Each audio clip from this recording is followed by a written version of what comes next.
Very good morning दोस्तों। Welcome to Nalanda academy. मैं Sandeep Gupta Nalanda academy के इस यूट्यूब चैनल पर आपका बहुत बहुत स्वागत करता हूं। आज हम आपके लिए लेकर आए हैं एक नया टॉपिक जो कि है राजनीतिक दल यानी कि पॉलिटिकल पार्टीज इन इंडिया। ठीक है, और इसके बारे में आप जितने भी क्वेश्चन बन सकते हैं या प्रीवियस ईयर में पूछे गए हैं उन्हें हम इस वीडियो में डिस्कस करेंगे और हर एक क्वेश्चन से संबंधित जानकारी भी मैं आपको इसी में प्रोवाइड कराऊंगा। तो चलिए आज की वीडियो स्टार्ट करते हैं। और दोस्तों, स्टार्ट करने से पहले यदि आपने अब तक हमारे चैनल को सब्सक्राइब नहीं किया है तो इसे सब्सक्राइब कर दें, साथ ही बेल आइकन भी दबा दें ताकि कोई भी वीडियो आपसे मिस ना होने पाए।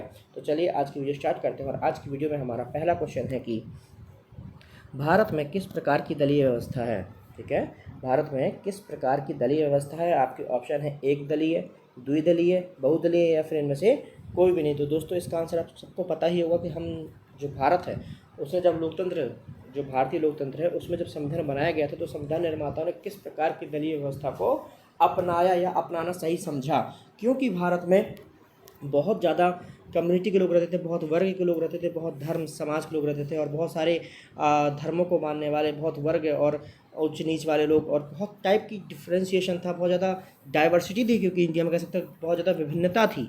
इस कारण से भारत में बहुदलीय व्यवस्था को अपनाना उन्हें ज़्यादा सही लगा, ना कि दो दलीयता की।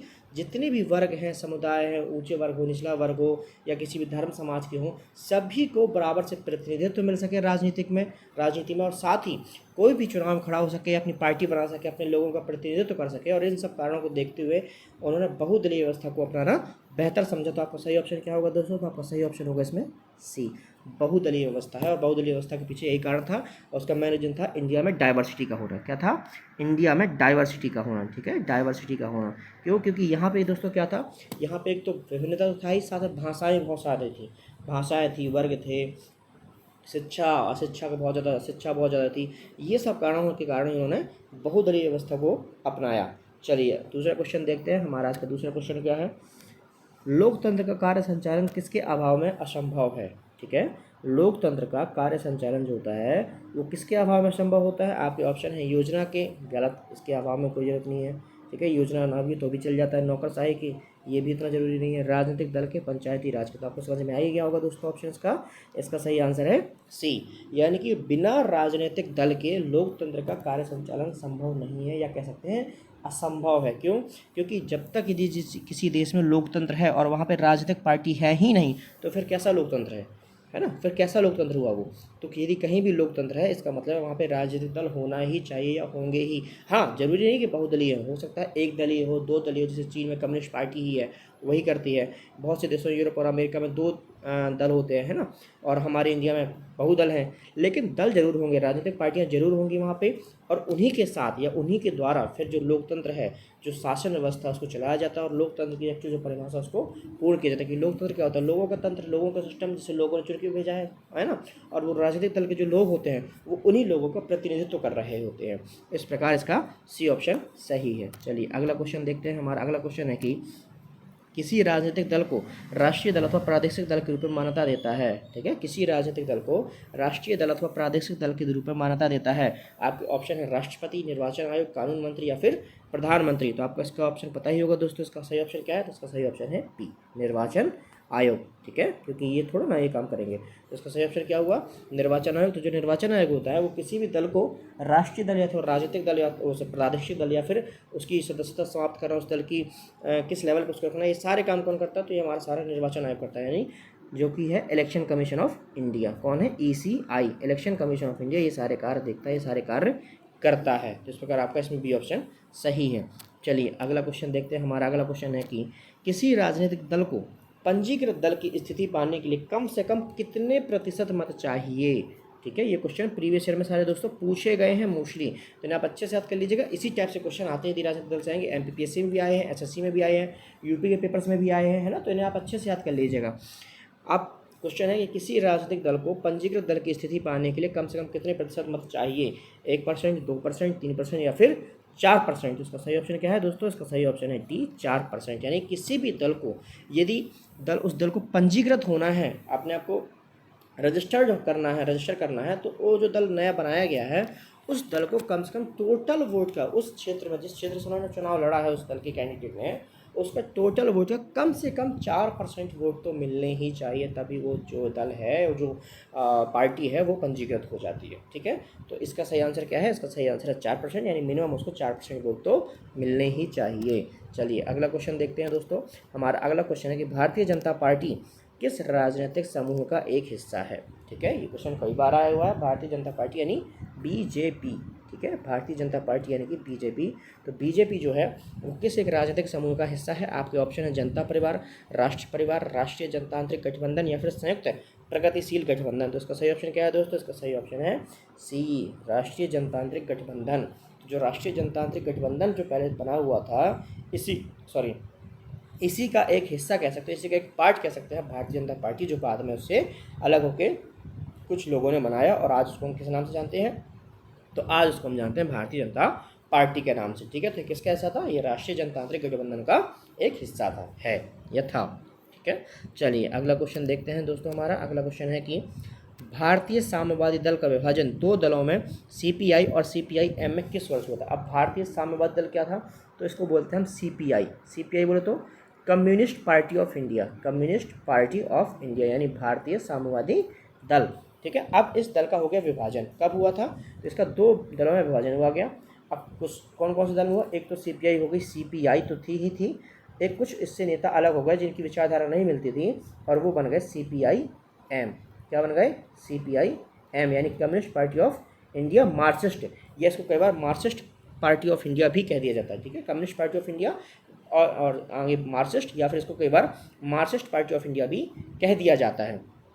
ठीक है, अब क्वेश्चन आया कि कब हुआ था आखिरी विभाजन? आपके ऑप्शन है 1962 में, 1964 में, 1966 में या फिर 1969 में। तो इसका सही ऑप्शन क्या है दोस्तों? इसका सही ऑप्शन है बी, 1964 में ये विभाजन हुआ था। ठीक है, कब हुआ था? तो 1964 में इसका विभाजन हो गया था। और जो सीपीआई है वो दो भागों में बट गया था, यानी कि जो भारतीय साम्यवादी दल था वो दो भागों में बट गया, सीपीआई और सीपीआई-एम। अब सीपीआई के जो प्रमुख नेता थे कौन थे? तो सीपीआई के प्रमुख नेता आपको पता ही होगा कि सीपीआई के एक प्रमुख नेता थे एम.एन. रॉय साहब, है ना। एम.एन. रॉय साहब थे, चारू मजूमदार साहब थे, ये कुछ नेता इसके मान थे। और इसमें कौन थे सीपीआई-एम में? तो सीपीआई-एम में जो ज्योति बसु हो गए, ठीक है, इसके अलावा वी.एस. अच्युतानंद जी हो गए, ये सारे इसके बड़े नेता थे। ठीक है, तो यहाँ पे 1964 इसका सही आंसर है, इसलिए आपका बी ऑप्शन में सही होगा। चलिए अगला क्वेश्चन देखते हैं। हमारा अगला क्वेश्चन है कि भारतीय राष्ट्रीय कांग्रेस का गठन किस वर्ष हुआ था? ये तो सबको पता ही होगा दोस्तों कि किस वर्ष Indian national Congress, INC, Indian national Congress, है ना, भारतीय राष्ट्रीय कांग्रेस का गठन किस वर्ष हुआ था और किसने किया था? ये तो सबको पता होगा। आपके ऑप्शन है 1885 में, 1907 में, 1935 में, 1892 में। तो उसका सही ऑप्शन क्या है दोस्तों? उसका सही ऑप्शन है ए, 1885 में किसका? भारतीय राष्ट्रीय कांग्रेस या फिर इंडियन नेशनल कांग्रेस का गठन हुआ था। और किसने किया था? तो A.O. ह्यूम साहब ने किया था। किसने किया था? A.O. ह्यूम साहब ने इसका गठन किया था। ठीक है, तो कब हुआ था? 1885 में हुआ था। किसने किया था? A.O. ह्यूम ने किया था। तो ये थी भारतीय राष्ट्रीय कांग्रेस गठन, इसलिए आपका ए ऑप्शन सही है। चलिए अगला क्वेश्चन देखते हैं। हमारा अगला क्वेश्चन है कि निम्न में से कौन सा चुनाव चिन्ह है जो कि लोकसभा एवं विधानसभा चुनाव में एक से अधिक राजनीतिक दलों के लिए आरक्षित है? ये क्वेश्चन पूछा हुआ है, इसे आप जरूर याद रखिएगा। ठीक है, कि ऐसा कौन सा चुनाव चिन्ह है जो कि लोकसभा और विधानसभा चुनाव में एक से अधिक राजनीतिक दलों के लिए आरक्षित रखा गया है? आपके ऑप्शन है कमल, चक्र, हाथी या फिर हाथ का पंजा। तो इसका सही ऑप्शन क्या है दोस्तों? इसका सही ऑप्शन है सी, हाथी। क्या है सब ऑप्शन इसका? सी, हाथी ऑप्शन इसका सही है। यही एक ऐसा दल चुनाव चिन्ह है जो कि लोकसभा एवं विधानसभा चुनाव में एक या अधिक राजनीतिक पार्टियों के लिए आरक्षित रखा गया है। उसमें आपका सी ऑप्शन सही है, इसमें समझाने लगे जैसा कुछ भी नहीं, सिर्फ आप याद कर लीजिएगा। इसका सही ऑप्शन क्या है? सी, हाथी। ठीक है, चलिए अगला क्वेश्चन देखते हैं। हमारा अगला क्वेश्चन है कि भारतीय कम्युनिस्ट पार्टी यानी कि CPI किस वर्ष अस्तित्व में आई? ये भी आपको पता ही होगा, है ना। आपको समझाया हुआ, जब संविधान सभा का निर्माण या किसी गठन को समझाया जाता है तो वहाँ पे इस चीज़ का वर्णन पहले किया जाता है ना। तो आपके ऑप्शन है 1912, 1915, 1918 और या फिर 1925। तो इसका सही ऑप्शन क्या है दोस्तों? इसका सही ऑप्शन है डी, 1925। 1925 में कम्युनिस्ट पार्टी ऑफ इंडिया जो है उसका गठन किया गया था। इसकी एक्चुअल डेट क्या है? इसकी एक्चुअल डेट थी 26 दिसंबर 1925। कब है? 26 दिसंबर 1925 को कम्युनिस्ट पार्टी ऑफ इंडिया यानी CPI का गठन किया गया था। तो आपका क्या आंसर सही है इसमें? इसमें आपका डी ऑप्शन दोस्तों सही है। ठीक है, और किसने किया था ये मैं आपको बता चुका हूँ किसने किया था। इसमें जो बड़े नेता थे M.N. रॉय साहब, M.N. रॉय साहब, और एक थे चारू मजूमदार। ठीक है, चारू मजूमदार साहब, इन्होंने इसका गठन किया था। और भी नेता थे, इन लोगों का मेन नाम आता है। चलिए अगला क्वेश्चन देखते हैं। हमारा अगला क्वेश्चन है कि भारत में मुस्लिम लीग की स्थापना कब हुई थी। ये भी मेन पार्टी है ना, तो इसको भी आपको पता होना चाहिए। मुस्लिम लीग की स्थापना कब हुई थी। आपके ऑप्शन है 1903, 1906, 1908 या फिर 1905। ये भी आपको आंसर पता ही होगा दोस्तों। इसका सही ऑप्शन क्या है। इसका सही ऑप्शन है डी, 1905 में मुस्लिम लीग का गठन किया गया था। अब किसके द्वारा गठन किया गया था, क्वेश्चन आ सकता है किसके द्वारा किया गया, तो आपको पता ही होगा। इसमें 2-3 नाम आते हैं। एक तो जिन्ना जी का नाम आता है ना, मोहम्मद अली जिन्ना जी का नाम आता है। किसका आता है, मोहम्मद अली जिन्ना का नाम आता है। एक और आता है आगा खां का नाम आता है, ठीक है, आगा खां का नाम आता है। और एक किसका नाम आता है, एक आता है ख्वाजा सलीमुल्लाह का नाम आता है ना। कहाँ हुआ था इसका गठन, उसका हुआ था आज की बांग्लादेश के ढाका में, ठीक है, आज के बांग्लादेश के ढाका में हुआ था, ठीक है। तो उसका आंसर हो गया मुस्लिम लीग की स्थापना कब हुई, 1905 में हुई। कहाँ पे हुई, तो आज बांग्लादेश की जो कैपिटल है वहाँ ढाका, वहाँ पे हुई थी। किसने किया था, तो मोहम्मद अली जिन्ना उस समय एक्टिव नहीं थे कह सकते हो, है ना, लेकिन इनका नाम जोड़ा जाता है क्योंकि उस मुस्लिम लीग के सबसे अच्छे, सबसे बड़े और सबसे प्रिय नेता बन के उभरे थे मोहम्मद अली जिन्ना। बाकी आगा खां और सलीमुल्लाह, ख्वाजा सलीमुल्लाह का नाम बोला जाता है जिन्होंने इस मुस्लिम लीग की स्थापना की थी, ठीक है। चलिए अगला क्वेश्चन देखते हैं। अगला क्वेश्चन हमारा क्या है, गांधीवादी समाजवाद, ठीक है, गांधीवादी समाजवाद किस राजनीतिक दल की विचारधारा थी या वैचारिक नारा था। अब समाजवादी कई टाइप का होता है ना, गांधीवादी, उदारवादी, ये मैंने आपको पॉलिटी में पढ़ाया हुआ है, आपने यदि देखा हो, जिसमें मैंने आपको वो पढ़ाए थे क्या बोलते हैं, डीपीएसपी, तो डीपीएसपी में पढ़ाया हुआ है। तो यहाँ पे गांधीवादी समाजवाद किस राजनीतिक दल का वैचारिक नारा था। आपके ऑप्शन है कांग्रेस, भाजपा मतलब भारतीय जनता पार्टी, सीपीआई यानी कम्युनिस्ट पार्टी ऑफ इंडिया, या भारतीय साम्यवादी दल, या फिर जनता दल। इसमें से क्या ऑप्शन सही है, तो दोस्तों इसका सही ऑप्शन क्या है, इसका सही ऑप्शन है बी, भाजपा यानी भारतीय जनता पार्टी जो है उनका क्या नारा था, उनका नारा था गांधीवादी समाजवाद लाने का, ठीक है। गांधीवादी समाजवाद क्या था कि जो सारी शक्तियां हैं, जो पैसा है, जो भी है वो नीचे दे दिया जाए, नीचे के लेवल पे दिया जाए, ना कि ऊपर कोई संस्था हो, मतलब जो सत्ता है उसका वैकेंसीकरण कर दिया जाए और लोगों को नीचे के स्तर पे पावर दे दी जाए, पैसा दे दिया जाए, ताकि वो अपनी ज़रूरतों को समझें और उसके हिसाब से उस पर खर्च करके अपना विकास कर सकें, ठीक है। तो ये इसका सही ऑप्शन है बी। दोस्तों यदि आपने अब तक हमारे चैनल को सब्सक्राइब नहीं किया तो प्लीज़ इसे सब्सक्राइब कर दें, और यदि आपको वीडियो पसंद आती है तो इसे अपने दोस्तों के साथ ज़्यादा से ज़्यादा लाइक करें एवं शेयर करें, ठीक है। चलिए अगला क्वेश्चन देखते हैं। हमारा अगला क्वेश्चन है कि किस राजनीतिक दल का चुनाव चिन्ह 1952 के आम चुनाव से लेकर अब तक अपरिवर्तित रहा है। मतलब कौन सा ऐसा राजनीतिक दल है जिसका चुनाव चिन्ह जो 1952 के पहले चुनाव का समय था वो आज तक वही है। आपके ऑप्शन है सीपीआई, ठीक है, वही communist party of India, CPM Marxist, जो मैंने बताया मार्क्सिस्ट कम्युनिस्ट पार्टी, ठीक है, या फिर भाजपा भारतीय जनता पार्टी, या फिर सपा समाजवादी पार्टी यानी कि मुलायम सिंह वाली जो इसमें अखिलेश यादव जी हैं, ठीक है। आपका ऑप्शन क्या है इसमें सही, तो आपका इसमें सही ऑप्शन है दोस्तों ए।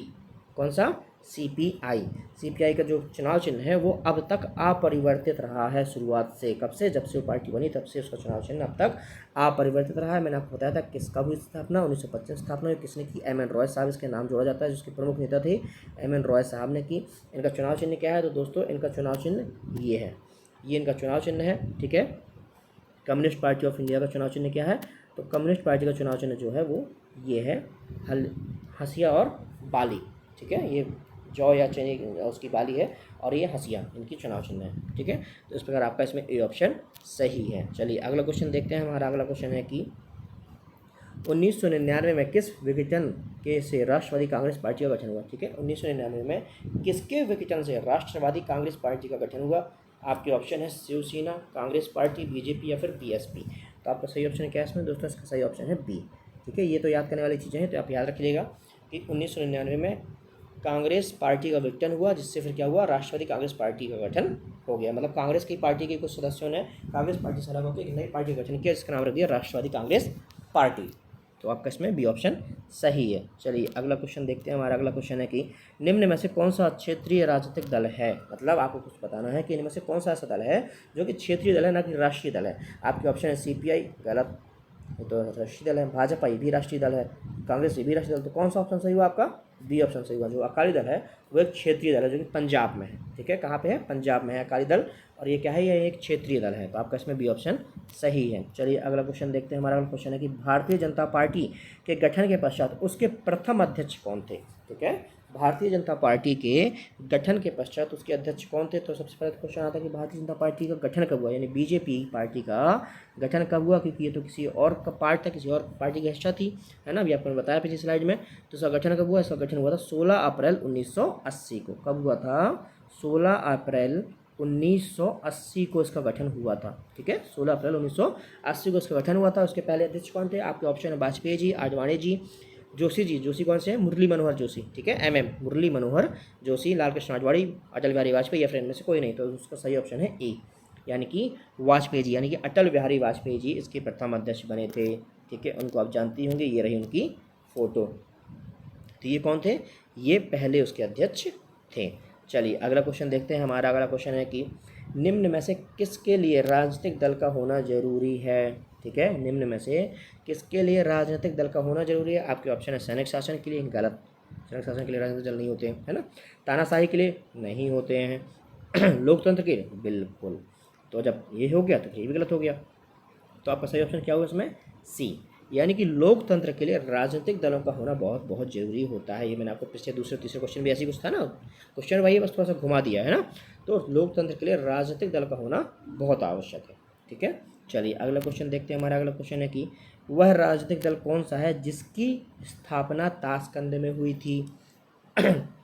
सॉरी, वह राजनीतिक दल कौन सा जिसकी स्थापना ताशकंद में हुई थी? आपके ऑप्शन है भारतीय राष्ट्रीय कांग्रेस, गलत। तो इंडिया में मुझे पता है 1885 में। सीपीआई, गदर पार्टी, ये भी गलत है। गदर पार्टी की स्थापना कहीं और हुई थी, आपको याद होगा, हिस्ट्री आपने पढ़ी होगा, है ना। सिंगापुर से वो पार्टी से जहाज लेके निकले थे गदर पार्टी बना के। किसान मजदूर पार्टी, ये भी गलत। तो आपका सही ऑप्शन क्या हुआ? सीपीआई, यानी सीपीआई जो है कम्युनिस्ट पार्टी ऑफ इंडिया, भारतीय साम्यवादी पार्टी ऑफ इंडिया जो है, भारतीय साम्यवादी पार्टी, उसकी स्थापना ताशकंद में हुई थी। ठीक है, कहाँ हुई थी?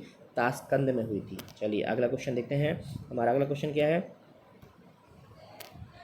किस राजनीतिक दल की स्थापना स्वतंत्रता से पूर्व हो चुकी थी? किस राजनीतिक दल की स्थापना स्वतंत्रता से पूर्व हो चुकी थी? आपके ऑप्शन है जनसंघ, भारतीय साम्यवादी दल, स्वतंत्र पार्टी, या फिर इनमें से कोई भी नहीं। तो ये बता दिया मैंने आपको कई बार आंसर। इसका बी आंसर सही है, भारतीय साम्यवादी दल या कम्युनिस्ट पार्टी ऑफ इंडिया या फिर सीपीआई। इसकी स्थापना जो है आज़ादी से पहले ही हो चुकी थी। कब हुई थी? मैंने आपको बताया 1925 में। कब? 26 दिसंबर 1925 को। तो 1925 में इसकी स्थापना हुई थी, यानी कि आज़ादी से पूर्व इसकी स्थापना हो चुकी थी। तो आपका ऑप्शन इसमें बी सही होगा दोस्तों, स्वतंत्रता से पूर्व भारतीय साम्यवादी दल की स्थापना हो चुकी थी। चलिए अगला क्वेश्चन देखते हैं। हमारा अगला क्वेश्चन है कि निम्न में से किस पार्टी की स्थापना डॉक्टर BR अम्बेडकर के द्वारा की गई थी? आपके ऑप्शन है स्वराज पार्टी, समाजवादी पार्टी, समाज समता पार्टी, श्रमिक स्वतंत्र श्रमिक दल, या फिर अखिल भारतीय सूचित जाति परिषद। तो इसमें सही ऑप्शन है दोस्तों सी, स्वतंत्र श्रमिक दल। इसकी स्थापना डॉक्टर BR अम्बेडकर साहब के द्वारा की गई थी। ठीक है, तो आपका ऑप्शन क्या सही है? इसमें आपका सी ऑप्शन सही है, डॉक्टर BR अम्बेडकर के द्वारा स्वतंत्र श्रमिक दल पार्टी की स्थापना की गई थी। अगला क्वेश्चन देखते हैं। हमारा अगला क्वेश्चन है कि भारत में किस राज्य में पहली बार गैर कांग्रेसी सरकार बनी थी? यानी कि आपको पता ही होगा कि आज़ादी के बाद सिर्फ एक ही पार्टी थी जो बूम पे थी, और का रीजन था कि उसने स्वतंत्रता के लिए संघर्ष किया था। इस कारण से वो लोकप्रिय पार्टी थी, और सब उसके जितने भी उसमें भारत के बड़े बड़े नेता थे, चाहे वो किसी भी कम्युनिटी, किसी वर्ग, किसी भाषा या किसी भी क्षेत्र के हों, वो सारे उस पार्टी में सम्मिलित थे। तो इसलिए वो सेंटर हो चाहे राज्य हो, हर जगह एक ही पार्टी जीतती थी और अपनी सरकार बनाती थी, वो थी कांग्रेस। लेकिन पहली बार ऐसा हुआ जब कांग्रेस अपनी सरकार नहीं बना पाई किसी राज्य में। स्टेट में तो, सेंटर में तो बन गई, बट राज्य में नहीं बन पाई। तो किस राज्य में सबसे पहली बार गैर कांग्रेसी सरकार बनी थी? आपके ऑप्शन है पश्चिम बंगाल, तमिलनाडु, आंध्र प्रदेश, या फिर केरल। तो दोस्तों सबसे पहले केरल में, केरल में जो है वो पहली गैर कांग्रेसी सरकार बनी थी। और किसकी सरकार बनी थी? वो CPI, communist party of India जो थी, उसने सबसे पहले केरल में अपनी सरकार बनाई थी। ठीक है, तो यहाँ पे पहला आपका डी ऑप्शन सही है। चलिए अगला क्वेश्चन देखते हैं। अच्छा, एक चीज़ और, यदि आपका ये जो है कि पहली बार सरकार किसने बनाई, तो केरल में बनी। किसकी बनी? सीपीआई की बनी। कब बनी? तो ये 1977 में बनी थी, यानी 1947 से लेके 1977 तक, लगभग 1952 में पहले इलेक्शन हो गए थे। लगभग आप मान के चलिए कि 30 साल तक सिर्फ और सिर्फ केंद्र में और राज्य में सिर्फ और सिर्फ कांग्रेस का बोलबाला था। सिर्फ दोनों ही जगह कांग्रेस की ही सरकार बनती थी। 1977 में पहली बार ऐसा हुआ जब राज्य में गैर कांग्रेसी सरकार बनी, सीपीआई की। और कब बनी? 1977 में बनी। ठीक है, चलिए अगला क्वेश्चन देखते हैं। हमारा अगला क्वेश्चन क्या है, और उसका रीजन क्या था? उसका रीजन था इंदिरा गांधी जी के द्वारा लगाया हुआ आपातकाल, जिससे लोग बहुत रुष्ट हो गए थे, नाराज़ हो गए थे। नेता, बड़े बड़े नेता भी नाराज़ हो गए थे, लोग भी नाराज़ हो गए थे। आपातकाल की स्थिति को देखकर, आपातकाल के साथ बिहेवियर हुआ पुलिस वालों के द्वारा या सेना के द्वारा, उस कारण से यहाँ पे ऐसा हुआ। चलिए अगला क्वेश्चन देखते हैं। हमारा अगला क्वेश्चन क्या है कि राष्ट्रवादी कांग्रेस पार्टी की स्थापना किस वर्ष की गई थी, या राष्ट्रवादी कांग्रेस पार्टी को किस वर्ष स्थापित किया गया था। आपके ऑप्शन 1992, 1995, 1997 या फिर 1999। तो दोस्तों इसका डी ऑप्शन सही है। कौन सी पार्टी किस वर्ष स्थापित हुई, इसे आप जरूर याद कर लीजिएगा सारी पार्टियों के, खासकर main party BJP, Congress, CPI, CPIM, इसके अलावा आम आदमी पार्टी, सपा, बसपा, जितनी भी पार्टियां, इसके अध्यक्ष कौन है, किसने स्थापना की, किस वर्ष हुआ, इससे भी क्वेश्चन कई बार दोस्तों पूछे गए हैं, तो इन्हें आप जरूर याद कर लीजिएगा। ठीक है, तो यहाँ से आपका सही ऑप्शन है डी। चलिए अगला क्वेश्चन देखते हैं। हमारा अगला क्वेश्चन है कि आम आदमी पार्टी की स्थापना कब हुई थी। तो आम आदमी पार्टी की स्थापना सबसे लेटेस्ट में हुई, इसलिए आपको इसमें क्वेश्चन डाल दिया है। इसकी स्थापना 2012 में हुई थी। किसने की थी, आप बोलते इसको है ना, आम आदमी पार्टी यानी आप, किसने की, केजरीवाल साहब ने की। केजरीवाल जिस समय दिल्ली के मुख्यमंत्री हैं, ठीक है, केजरीवाल साहब ने की और ये दिल्ली के मुख्यमंत्री हैं। इन्होंने आम आदमी पार्टी की स्थापना की 2012 में। ठीक है, तो इस प्रकार आपकी ये सारी चीज़ें आप याद कर लीजिएगा। और उस पर हमारे चैप्टर खत्म हुआ। आज के दोस्तों इतना ही, कल हम फिर मिलेंगे एक नए चैप्टर के साथ में। तब तक आप स्वस्थ रहें, घर पर रहें और अपना ख्याल रखें, अपने परिवार का ख्याल रखें। यदि आपने अपना वैक्सीनेशन नहीं लगवाई तो as soon as possible vaccination लगवा लें, क्योंकि वही एक सेफ्टी का तरीका है। और कल आप लोगों का एग्ज़ाम है, तो आप सबको all the best Nalanda coaching और उसकी पूरी टीम की तरफ से। साथ ही दोस्तों यदि आपको ये वीडियो पसंद आए तो इसे प्लीज़ दोस्तों के साथ ज़्यादा से ज़्यादा शेयर करें, लाइक करें और हमारे चैनल को सब्सक्राइब करें। कल फिर मिलते हैं, धन्यवाद।